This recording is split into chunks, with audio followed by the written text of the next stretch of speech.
Good. So that brings us to number 7, the presentation. Maybe we can do an introduction. Yeah, thank you. If you remember at the last board meeting, we had Robin Davidson Arnott here, and he was talking about shoreline processes. He talked about impacts of climate change, and he also touched on shore protection and some of the possible impacts. And if you remember, one of the things that we proposed to do moving forward this year with the shoreline management plan, we needed to review how we would deal with applications that come into us for shore protection. The shoreline's regulated, so if somebody is going to put in shore protection, they need an approval from the Conservation Authority. And if we're going to do that, we want to make sure that the policies, the guidelines and policies that we use for approving permits are really not going to leave the Conservation Authority open to sort of challenges for sort of creating liability for other people. And we have to sort of be aware of what the provincial policy says regarding shore protection. And so to do that, we had hired WF Baird and Associates, coastal engineers, to actually do that piece for us, to look at the coastal protection picture on our shoreline and help us develop guidelines that we could use moving forward for dealing with applications for shore protection. So I have with me this morning Fiona Duckett, and she's been with Baird for a number of years. And also remind, for those that don't know, when we did our first shoreline management plan in 1994, WF Baird was the coastal engineering firm that actually guided us through that process. We actually wrote the plan, but they provided the technical information. And the other thing they provided was a document called Considerations for Shore Protection Structures. So this is over 20 years ago that that document was created. And one of the things that we want to do with our contract with Baird this year is to actually update that document so there's a reference there that talks about shore protection structures and how we have to deal with it. So with that, I'll turn it over to Fiona, and I'm sure you'll find the presentation enlightening. Thanks, Alec. So just an outline of the presentation that I'm going to give. First, I'm going to do an introduction to Baird, just a brief introduction to Baird and to the project, and then an overview of your shoreline. And then we'll talk about the natural hazards and how they are dealt with in the provincial policy. Look at the shore protection along your shoreline and shore protection options. A little bit about the permitting process for shore protection, and then next steps. So we'll give you an overview of the work that we're going to do. First of all, a little bit of background on Baird and on the project. So Baird was established in 1981. We're a specialized coastal engineering firm. It was established by Bill Baird, who worked on, as Alex said, on your 1994 shoreline management plan and shore protection structures document. We're one of the largest specialized coastal engineering firms in North America. We have about 75 people in 11 offices around the world. Okay, we're made up of engineers, scientists, and modelers, and we've completed over 1,000 coastal engineering projects around the world. So we have a lot of experience in this area. Okay, that slide shows the locations of our offices around the world and the projects that we've done. And you can see that we've done a lot of projects. Okay. I'm just going to give a little bit of background about the project. In 1994, as Alec mentioned, your first shoreline management plan was developed, and Baird provided input to that project, and that focused on shoreline structures. In 2000, the document was updated to reflect the wording of the provincial policy, which now dealt with shoreline management and shoreline structures. And in 2016, the consultant's recommendation report on updating the shoreline management plan was completed, and Robin spoke about that a couple of weeks ago. And as you know, there were a number of items in the plan that the board passed a resolution on, and that was not to implement the shoreline development guidelines, did not endorse the recommendation for management retreat, and did not endorse the prohibition of shore protection works on the shoreline. So from that, the staff was given the direction to come up with an approach to re-engage the public, and this work that we're doing is part of that process. So the objectives of our study are to update the 1994 considerations for shore protection structures, and also to provide direction on the information that should be provided with applications for shore protection. So, and to ensure that it's consistent with the provincial policy, which directs that shoreline ecosystems and processes are not to be impacted, and negative impacts on other shoreline properties are not to be created.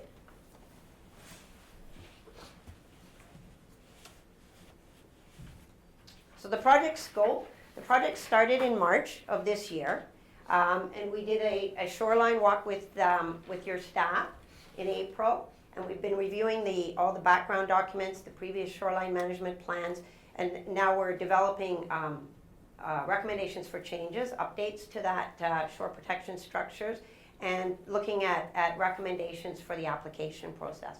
So now we have the meeting with you, and then in June we have 2 public meetings, and then we will work on the draft report and the final report. So, as you know, the Ausable Bayfield shoreline is about 60 kilometers long, and it can really be divided into a couple of sections. The northern section is cohesive bluff, and the southern section is sand and cobble beaches, a mixture of sand and cobble beaches. And along the northern shoreline, which is cohesive bluff, a natural process for a bluff-type till bluff shoreline is erosion.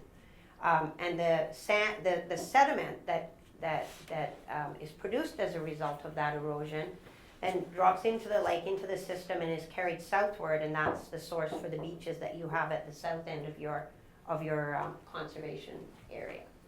Along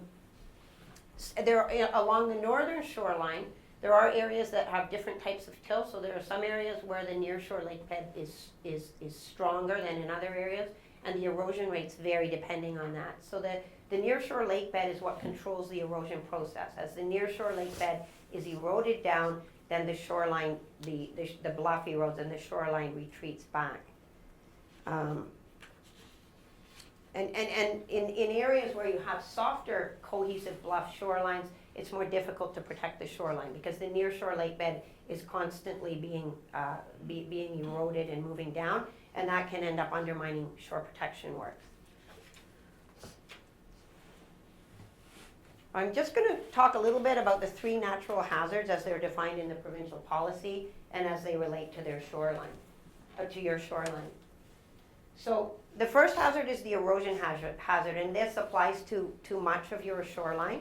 And the erosion hazard is defined by the stable slope allowance, which is by default is 1 to 1.3, but if you have boreholes done and you do a geotechnical analysis, then you can you can adjust that stable slope allowance. And then you add to that 100 times the average annual recession rate. So in some areas of your shoreline, you have a recession rate of up to 1 meter a year. So that would be 1 meter times 100, that would be 100 meters. This is an example of a property that's at Molina, located, and there's a house located right on the bluff. So you can see, in this case, the house is located actually within the stable slope allowance, so in this area right here. And it is a very, very high risk. The next hazard is the flood hazard. So the flood hazard is calculated as the 100-year flood level plus an allowance for wave uprush. And the allowance for wave uprush and other water-related hazards is by default 15 meters, or again, you can do an engineering study and define it based on modeling. I just wanted to show this image. This is from a site that I visited this week on Lake Ontario. And I mean, there's so much flooding there right now. And it's just an example of what happens when you build within the hazard zones. And it applies equally to the erosion and the dynamic beach hazard. I think it's just important to recognize that the hazards along the shoreline are listed as natural hazards for a reason. And I think what happens is a lot of times houses like this one, for example, would have been built when the water levels were low and nobody was really aware of the hazards. And the same happens on an eroding bluff. I think a lot of the public is not really aware of the hazards and then they'll come out on a sunny day or when everything looks fine, build their house, and they don't really realize what's going on there. So it's our job to make people aware of that.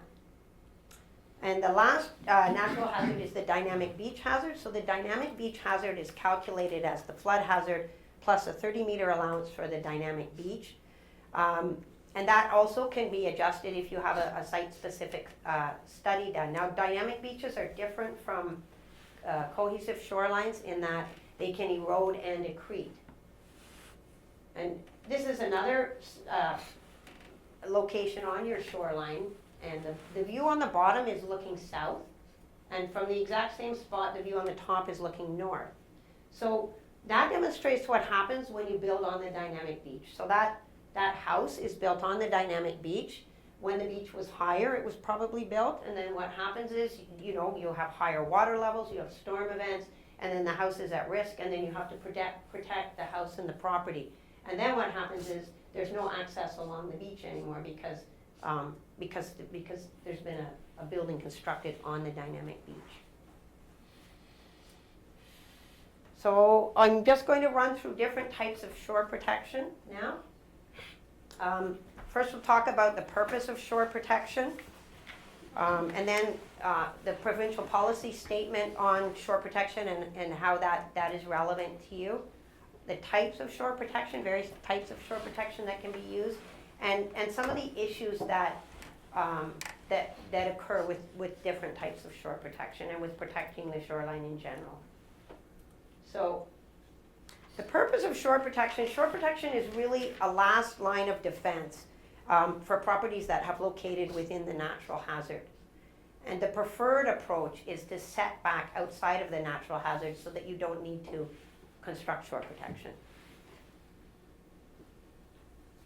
So the provincial policy requires that shore protection, it governs the development of site and allows for development and site alteration. It may be permitted in those portions of the hazardous lands where the effects and risk to public safety are minor, could be managed in accordance with provincial standards, and where all the following are demonstrated and achieved. So first of all, development and alteration is carried out in accordance with protection work standards and access standards. So what that means is that the policy requires that you observe shore protection standards. So the protection has to meet a certain standard. You have to allow for access to the shoreline to maintain that protection. As well, vehicles and people have to have a safe way of entering and exiting the area during times of flood, erosion, and other emergencies. New hazards are not created and existing hazards are not aggravated. So an example of a new hazard being created would be if there's an empty lot and then somebody builds a house on that property, a new house on that property within the hazard land, that's creating a new hazard. And hazards are not aggravated, so an example of aggravating a hazard might be, for example, if you built some groins which cause the downdrift property to erode, that might be a hazard being aggravated.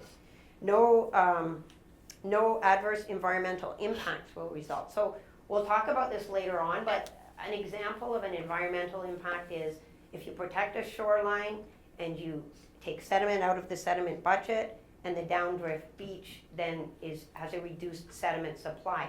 So, and you can see that with that we have to balance the wants and needs of the property owners. So it's not an easy situation, and there has to be we have to find a balance in that.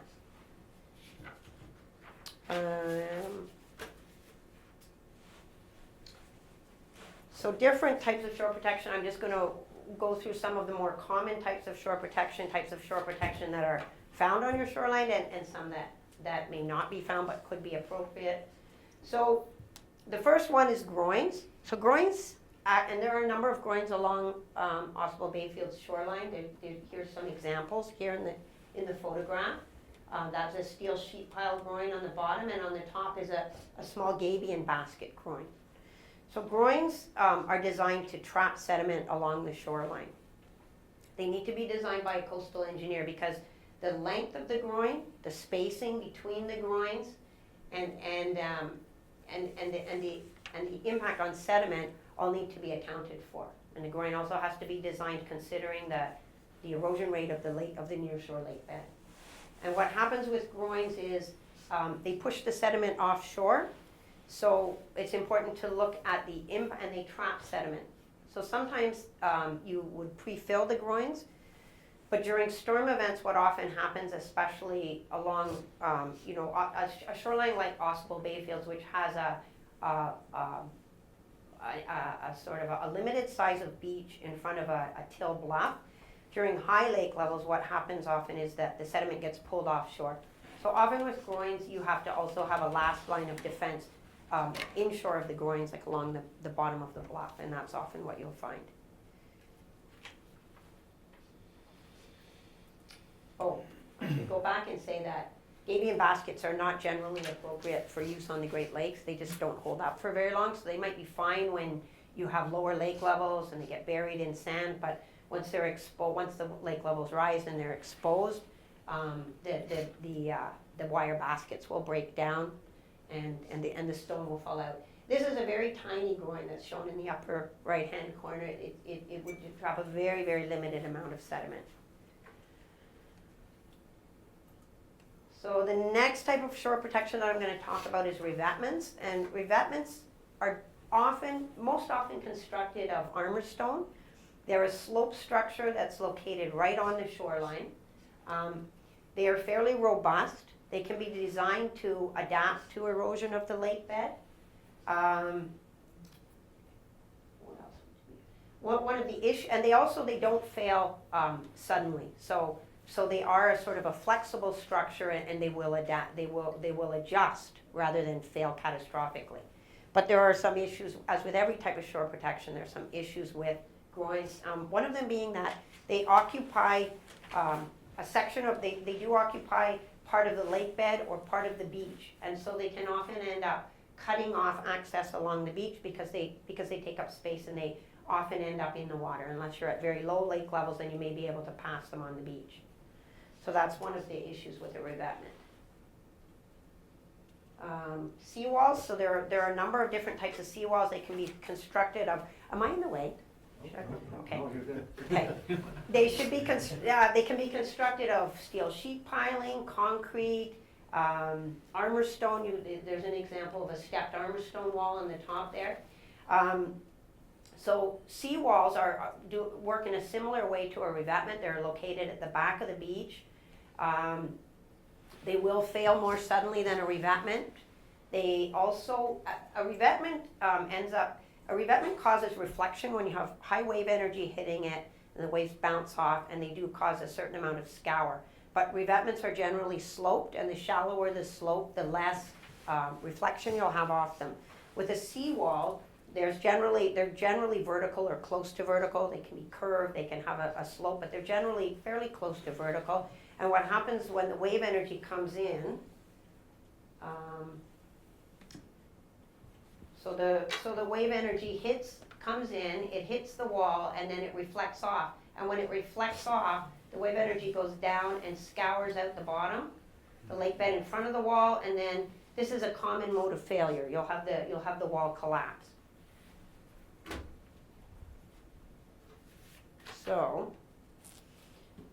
So another type of shore protection is beach nourishment. And you can have beach nourishment on its own. You'll see big schemes, for example, in South Carolina and Miami, where they just place nourishment along a huge stretch, maybe a kilometer of beach. They've done it a lot in Holland as well. So it involves using a lot of sand. You have to have the right type of sand. So it has to be designed very carefully by a coastal engineer. It requires numerical modeling. Often we do physical modeling as well. There's a lab at the National Research Council in Ottawa, and we'll be able to scale down model of the beach and look at how stable it's going to be, how quickly it's going to lose sand, is the sand going to move offshore or alongshore, and it often requires renourishment. So in fact, in most cases, it requires renourishment. So So often what we'll do is add structures to retain that beach. So the photo on the top left is a location in Toronto, is a project that Baird designed. And it's got structures, so that was filled and it has never actually been refilled or maintained. It was built in 2003.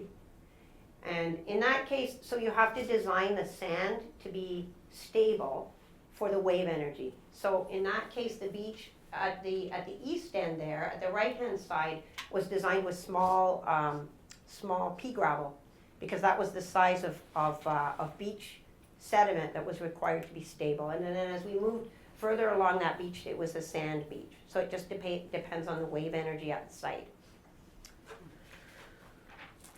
But these are fairly costly sorts of shore protection, and they're generally appropriate where, for example, a municipality is going to develop a beach in a certain area, or a large number of property owners get together. So the beach can also be retained by offshore breakwaters. This is an example further along the same beach that we did, where here, these are two submerged offshore breakwaters. So most of the year they're actually underwater, and what they do is they break the wave energy. And these have to be very carefully designed as well. So in this case, the distance that the breakwaters are offshore, as well as the length of the breakwaters, the space between them, and also their width will define how much it will break the wave energy and what you'll end up with inshore. So in this case, we have a tombolo. So the sand is coming right out to the breakwater, and in this case, it's a salient. It doesn't quite reach the breakwater, and that is a function of the spacing of the breakwaters, the distance offshore, the size of them, et cetera, et cetera. Now, one of the issues with this type of protection, as with groins, is that it does stop the alongshore transport, and that then you can end up with an erosion feature downdrift. The shoreline downdrift may erode. And again, in this case, the beach was pre-nourished. And then another type of shore protection that we find along, many shorelines is ad hoc, what we call ad hoc protection. And it's not designed, it's made with materials that are available. So, you can see this is some box cars, and here we have, gabions. I'm putting that in ad hoc. It's not really appropriate along the Great Lakes. You can have barrels filled with concrete. You can have, like different types of scrap concrete. So there's many different, and these are often done just by the property owner, and maybe they know somebody who's got something they can use, and they put that in. And they might stand up for quite a while, but usually when they're exposed to the higher lake levels and the higher wave conditions, that's when you'll get into trouble with them. So now I'm going to talk a little bit about some of the issues that come up with shore protection, with protecting the shoreline in general. So one of the issues which we spoke about earlier is downdrift impacts, impacts on adjacent properties, and you can get this with various types of shore protection, but groins is one example. You can also get it with seawalls, where you get increased, as we said, increased reflection off of the walls, and that can impact adjacent properties. But I think groins is one that's fairly well known, and I'm sure you're familiar with the litigation that can be involved with property owner puts in a set of groins, and then downdrift property takes them to court because their property is eroding. Okay, so another thing that I just wanted to mention is regional impacts. So this is the sort of impact where you have, in this case, these are both revetment type structures, and what happens is access along the beach is cut off, so that it impacts the enjoyment of the beach by others. So I'm going to call that a regional impact. And finally, there's cumulative impacts. So, as I mentioned before, the northern section of the Ausable Bayfield shoreline is cohesive bluffs, and they're made up of silts, clays, some sand, and some stone. And when the bluff erodes, the finer material is carried offshore, and the sand and the cobble-sized material will be moved along shore and ends up forming the beaches downdrift along your southern shoreline. So when sections of shoreline are protected, that takes sediment out of the sediment budget, and that removes some sand from the supply to the downdrift beaches.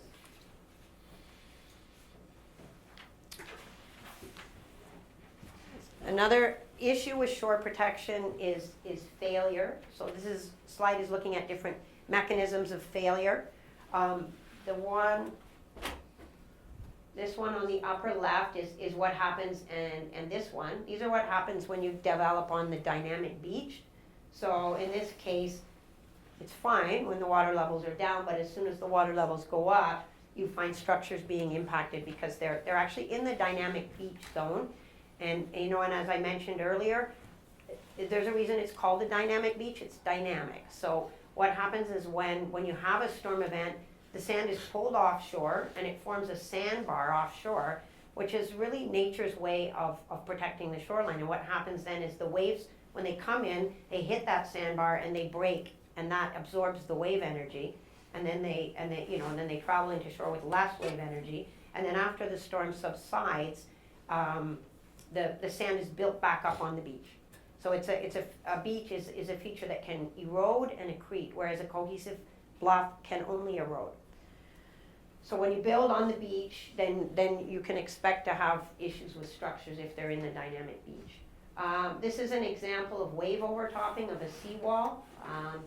And this is an example of a seawall that's failing because the toe has scoured and sediment has been, you can see the subsidence here, sediment has been lost from behind the wall and it's seeping out underneath the wall.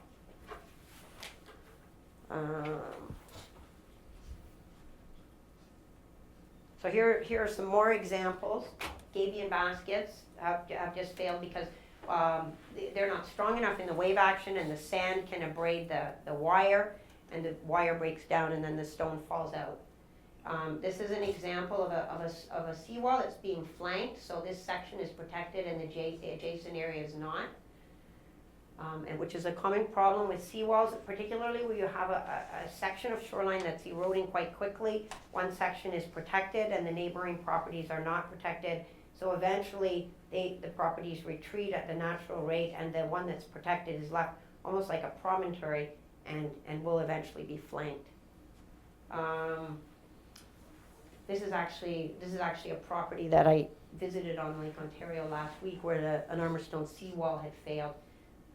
The water levels on Lake Ontario right now are above the 100-year event. So they're above the long-term 100-year return period event. And there's a lot of damage occurring. So this seawall lost the sediment. It didn't have sufficient riprap behind it. And so the sediment, the impact of the waves on the wall has just caused those stones, even though they're huge stones, to bounce with that wave energy, because there's nothing to absorb it behind the wall, and the fine sediment behind it has been sucked out through the wall, and the wall's just failed. So, I mean, all of these things point to the fact that shore protection structures they need to be developed on a site-specific basis. And they need to be designed by a coastal engineer, and they need to be accompanied by a coastal engineering report to look at the impacts on adjacent properties. So in our experience, working with other conservation authorities, that is generally the requirement of the conservation authorities. They require a coastal report for any work on the shoreline.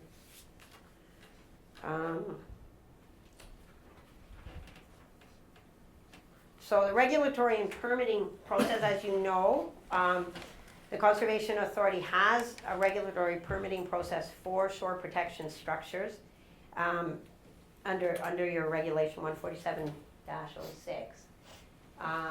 And shore protection structures are considered development, so they are included and they are covered by this regulation.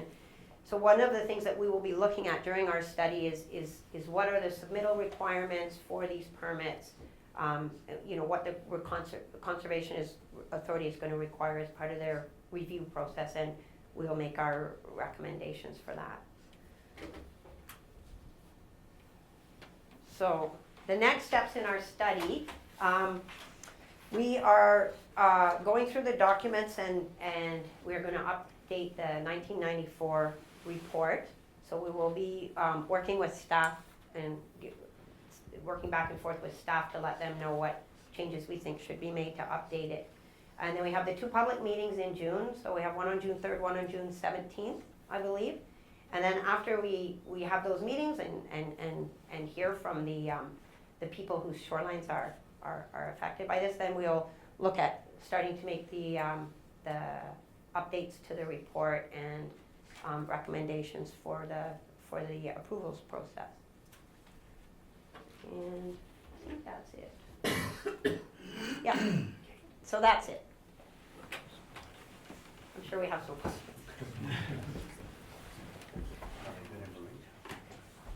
Okay, gentlemen. Thank you.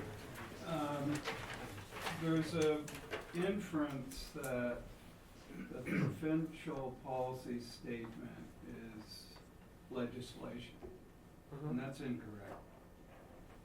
So this is a guideline. Okay. Is that not right? I am not a planner. I'm a coastal engineer. So my understanding is that, I mean, it's a policy. And getting into the nitty-gritty details of that is not really my area, because I'm an engineer. And the other question, I guess, is are you going to be making recommendations for one type of shoreline protection over another?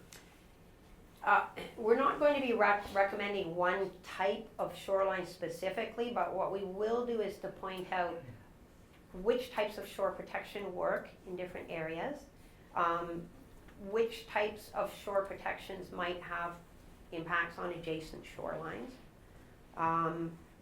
sort of cost issues related to different types of shore protection, because some are more costly than others. We're not going to direct people to use to one type of shore protection. In each case, a different approach is you have to look at the approaches and decide what's best for that shoreline and what's best for the property owner as well. Maybe Jeff, if you wanted to. Well, I can, if you wish, I could perhaps give a little more information with regards to the PPS and so forth. As you know, the PPS, the municipalities have to have regard for the PPS, or not regard, they have to be consistent with the PPS when making their decisions under the Planning Act. But bear in mind, there's a couple different processes involved when we're looking at shore protection. So there's the shore protection which may be required as part of new development, but there's also the shore protection for existing development.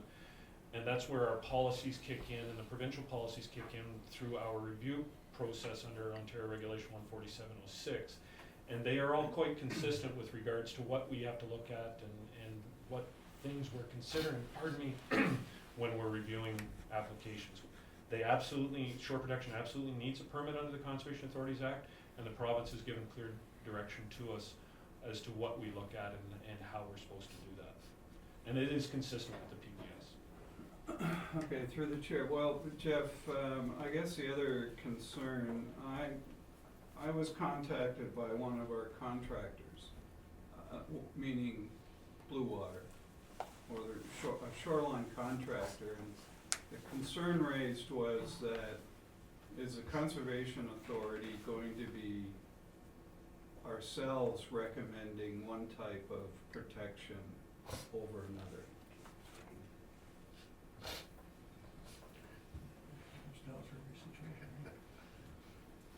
Should I respond? Sure. Okay. I was waiting for the chair to give me direction. As Fiona indicated, I don't think we're at any stage with regards to one type of protection versus another.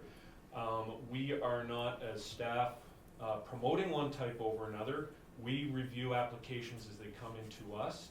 We ask the questions, and a landowner, if they are required to have a coastal engineer, the engineer designs it and we review it. We are not providing direction, much like a municipality won't provide direction on what type of house someone should build.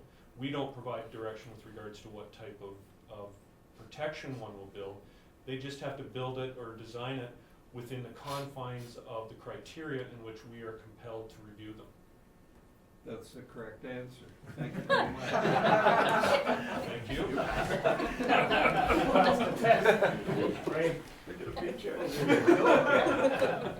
In the beginning of your presentation, you talked about the 3 natural hazards, and then Yes. you went over the math, the formula Yes, for each particular Yes. case. Now, those numbers, those are dictated by the province? okay, so the policy describes how they are calculated. Those figures that I put up are from the technical guide, which is referenced in the provincial policy, which deals with all the details of shoreline works. So they are defined as the stable, like for example, for erosion, it is defined in the policy. It's the stable slope allowance plus 100 times the average annual recession rate. And then, so the stable slope allowance will vary with the location. They have a default value of 3-to-1, but you can do, as I said, you can do boreholes and you find out maybe, oh, we're 2.7-to-1 or whatever it happens to be at the site. And the average annual recession rate is also calculated, so the Conservation Authority has recession rates all along your shoreline. So it's That's what I'm one, getting at. It wasn't the conservations that made those numbers, that came from the province. that came from the province and, Because I see this, the last 3 years going over this, there's actually there's two types of things that we're dealing with. One is development, as to where you wanna build a house or a cottage, and that should be fairly straightforward when it comes to a permit, because you've had the math, and you know that if you're losing a meter a year here, you're not gonna put your house here, right? Mhm. So that's one issue that I think people would understand, and it's kinda controllable. Then the other issue becomes the shoreline protection, which is a whole separate entity.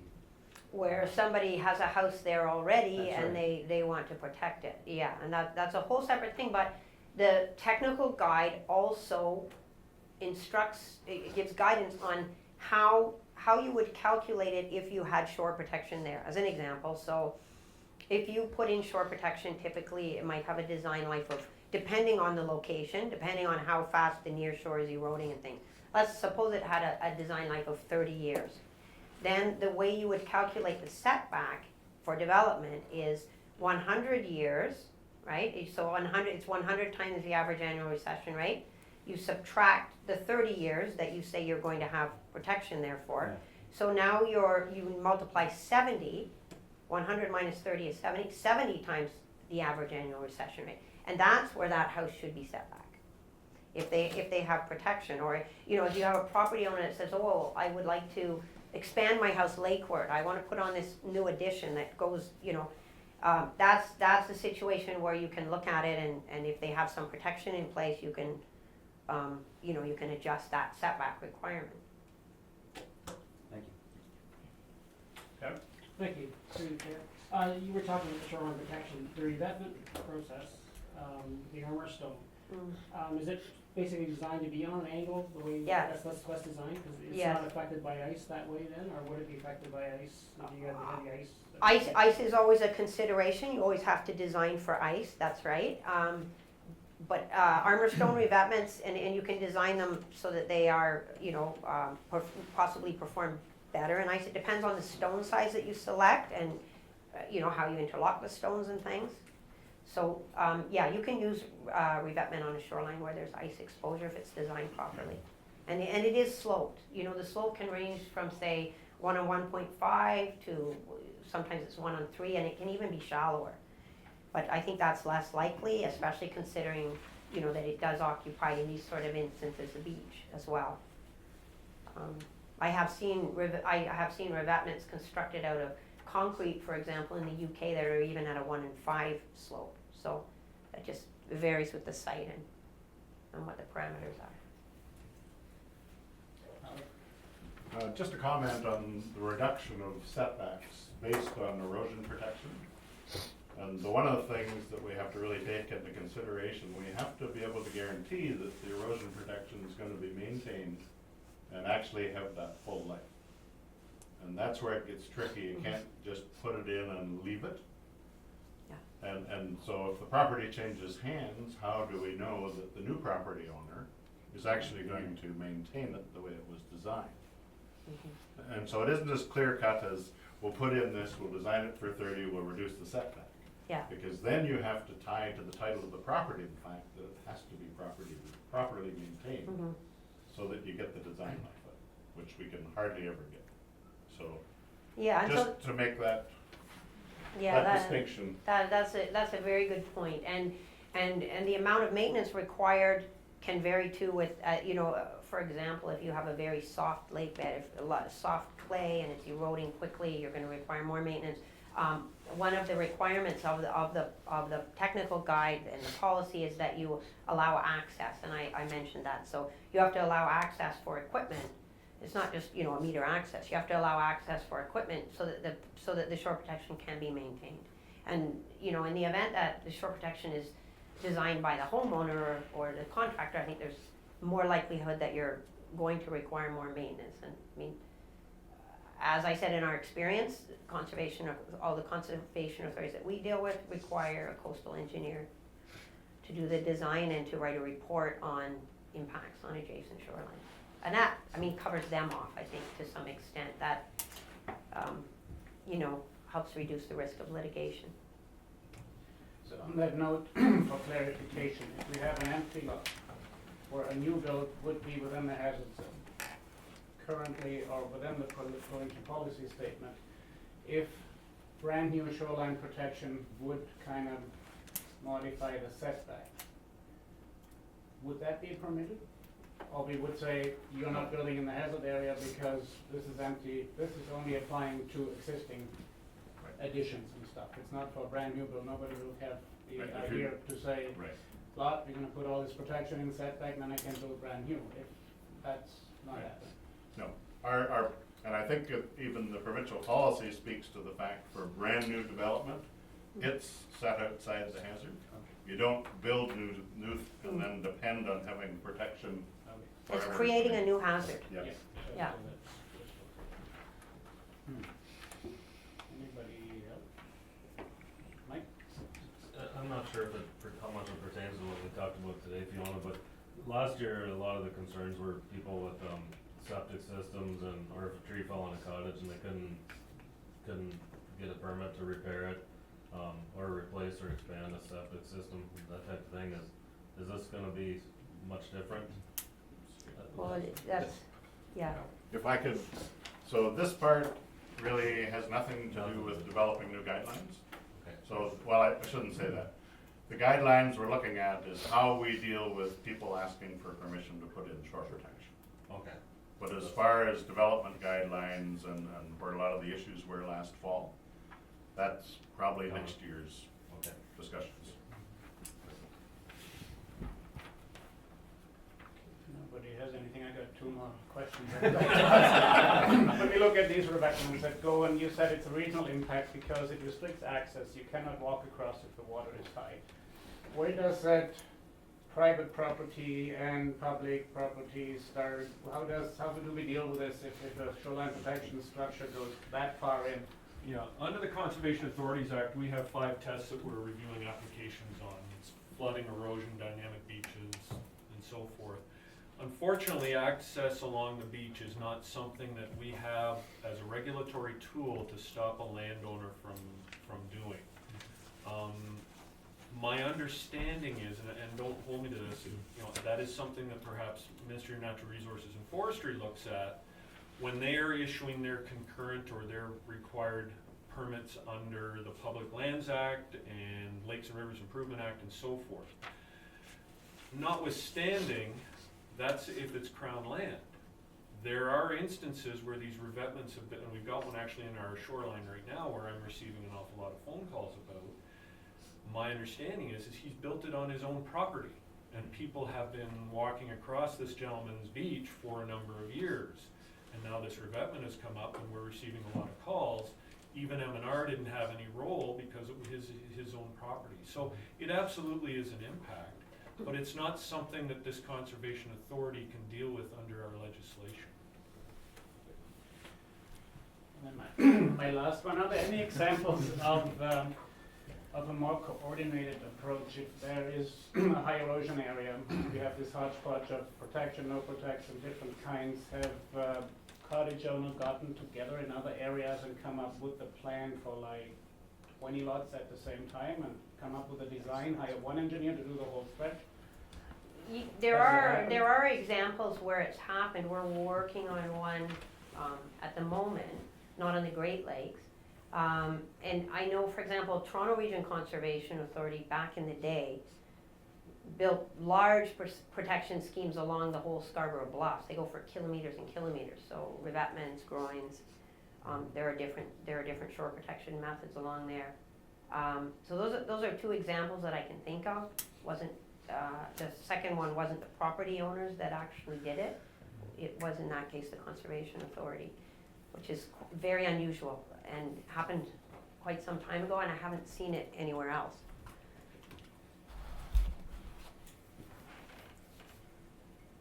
Looks like we're done. That's good. Well, thank you very much Thank you. for the report. Good presentation.